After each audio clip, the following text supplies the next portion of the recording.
Indeed, it's the big story of the day. In the next 3 hours, South African Finance Minister Tito Mboweni will reveal his emergency budget to help the country's economy weather the COVID-19 crisis. What he has to do is to reprioritise about 130 billion rand in government spending to make up the 500 billion package aimed at cushioning the blow to the economy. The stakes are high, and as the once mighty economy of South Africa teeters on the brink of a depression akin to many to that of the 1930s.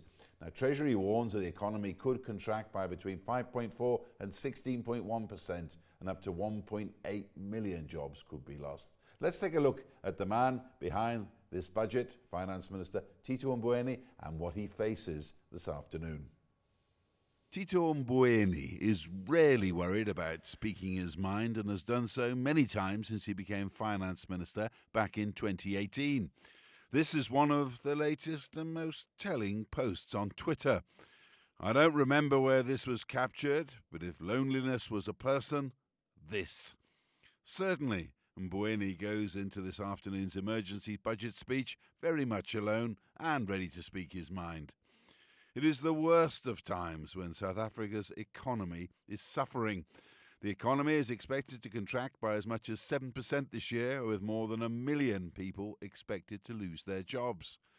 In the last week, the Finance Minister has told the National Council of Provinces that unless South Africa stops its spending ways, it could face a sovereign debt crisis by 2024 and end up going cap in hand to the International Monetary Fund.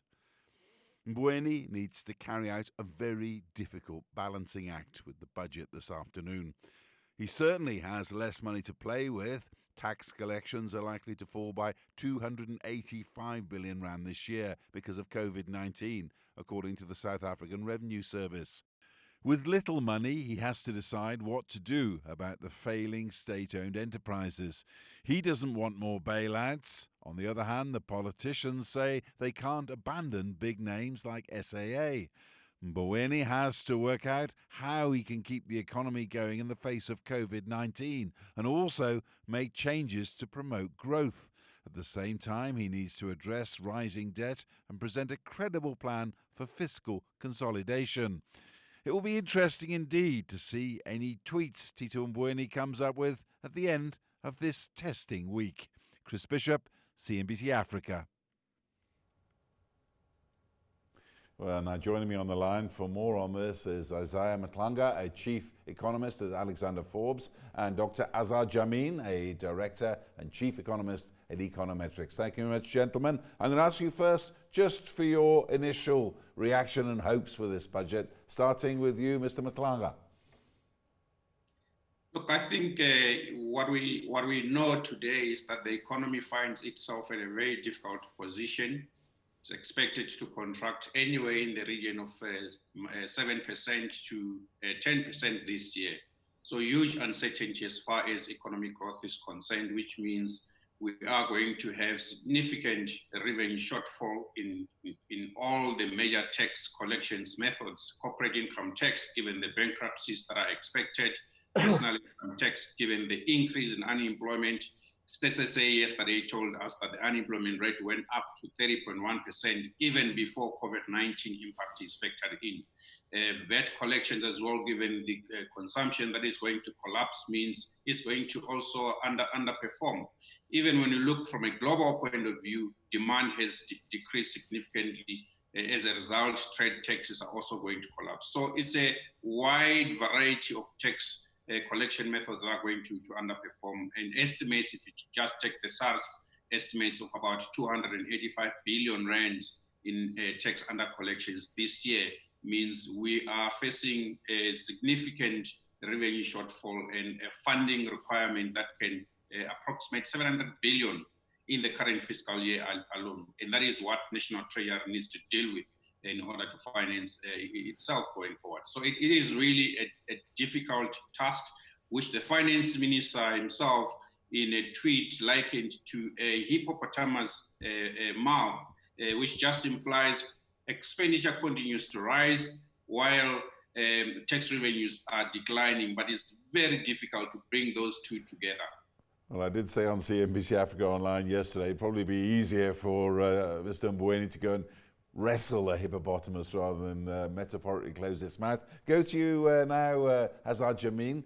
I say this shortfall in the revenue that Mboweni's got to juggle with, it could be as high as even 300 billion, even more than SARS said it was. How difficult is it going to be for him to come up with this emergency budget in those circumstances? Well, there is not very much he can do about it. The only consolation is that he is unlikely to be the only finance minister in the same position. In most countries of the world, they're facing the same kind of issues where economic growth is collapsing and as a result, revenue collections are collapsing. And in many countries, the fiscal balances are going to be even more dramatically impaired by the fact that, especially in advanced economies, they're embarking upon fiscal stimuli amounting to 10% or more of GDP over and above the shortfall in tax revenue that they're expecting to receive. Now, in South Africa's case, we do have a fiscal relief package or stimulus package, as some would like to call it. But if you dig down, you'll realize that only a portion of that 500 billion rand really amounts to new government and additional government spending. The lion's share of the increase in the fiscal deficit is going to come from that huge hole in tax collections. Now, the size of that hole will depend very much on the kind of growth that is finally achieved in the economy. If, as you suggested in your introduction, Chris, 7% contraction in the economy, then that hole may not amount to much more than 285 billion rand. But if economic growth turns out to be a contraction of 10% or more, you're talking about shortfalls in tax revenue coming into close to 400 billion rand. And that means that the relief package, the amount that extra that government is putting in to provide additional social grants or medical equipment and so on, which is estimated at about 100 to 150 billion rand, pales into insignificance compared with the shortfall in government revenue. The only way around this is to embark upon massive structural adjustments in the economy to restore economic growth, and with that, the growth in government revenue.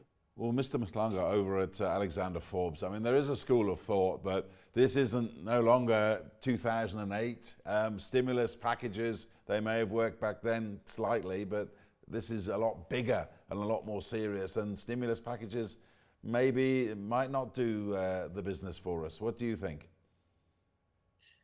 Look, I think there is no one in the world that is talking of austerity. Anyone that is talking of austerity in the middle of a pandemic, which is destroying lives and livelihoods, really is not thinking appropriately. And firstly, for most governments, it is about preserving lives and livelihoods. And as a result, there is that requirement to spend. So sure, debt is going to increase, but what we need to be cognizant of is the debt service costs going forward.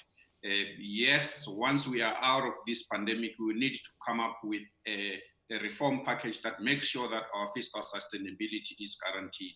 And as we have seen, many central banks are also playing a part in the trying to help the fiscals to finance itself more cheaply. And the Reserve Bank is likely to come to the party. They've already started in terms of introducing liquidity into the markets to make sure that they function appropriately. If we can guarantee fiscal sustainability, I think they can do a little bit more by embarking on yield curve control, which will further reduce the cost of borrowing for the state, but it cannot be done on a permanent basis. It is an emergency kind of policy response, which would need to have clear conditions on when it is going to be finished and stopped, so that we return to a normal functioning economy where the fiscus can fund itself out of markets. Dr. Jammine, I mean, in many ways, Tito Mboweni is in between a rock and a hard place. On the one hand, he's being asked to pour more into the economy to save it. On the other hand, he's being asked to make cuts and what have you. Do you think, how likely is it, do you think, and a lot of people want to know the answer to this question this afternoon, that he might touch taxes. A lot of people say he won't, but there is always that chance. Do you think he will try and adjust taxes at all? My view is that he probably won't do so because, tax adjustments are the amount of extra money that they'll bring in is minute in comparison with the kind of revenue hole that we have. Take, for example, a 1% hike in the rate of VAT. That would bring in anywhere between 20 and 24 billion rand extra. Well, when you're talking about a shortfall in revenue of 300 to 400 billion rand, that's a drop in the ocean.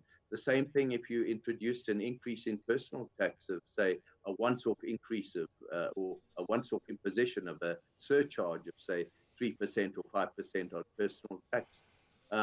Again, the amount of additional revenue that you're going to collect is minute compared with the magnitude of the shortfall that we're talking about. And introducing tax increases of those kinds are simply going to be counterproductive because they will go against bringing about a revival in the economy. Far more important, if you really want to bring about a revival in the economy, is finding ways of getting the money that has already been earmarked for rescue to the people that need it. I'm getting very depressed by reading all these reports about the fact that the UIF scheme is not dishing out the money that it's supposed to be doing, that the 200 billion rand loan guarantee through the banking system is not reaching small businesses, and that unemployed persons who can gain 350 rand a month through a special new grant, those who can't access social grants, they're also not managing to access that funding. So there is all this talk about all this money to stimulate the economy, but we are not finding ways of doing so, let alone the infrastructural investment, where we've had two big investment seminars in the last 2 years, pledging a total of nearly 700 billion rand, and another one yesterday, and we are not seeing that actually coming into fruition. So it's the logjam, the bureaucratic bottlenecks that are actually preventing us seeing any benefit coming through. And to increase taxes to try and overcome this, I think is not the way forward. And just a last, unfortunately got to wrap up now, running out of time. Just a last quick comment from you, Isaiah. What do you want to see out of this budget this afternoon that would give you confidence that the economy here can weather COVID-19? I think for this current fiscal year, we have to accept that it is lost for economic growth, and also for next year, possibly lost for economic growth. What I would perhaps want to see is a hard commitment to economic reforms that can lift economic growth north of 4.5%, because that is what we need to make our fiscals more sustainable. And it has to be accompanied by a firm commitment to business-friendly policy environment, which does not shift from year to year, so that we have a little bit more certainty as far as investors are concerned. I think if we can get that right, the infrastructure investment drive that is being touted will likely be successful. In its absence, we are not going to get growth going. Well, thank you very much indeed for your time and insights. That very much all we've got time for. That's Isaah Mhlanga, a Chief Economist at Alexander Forbes, and Dr. Azar Jammine, a Director and Chief Economist at Econometrix.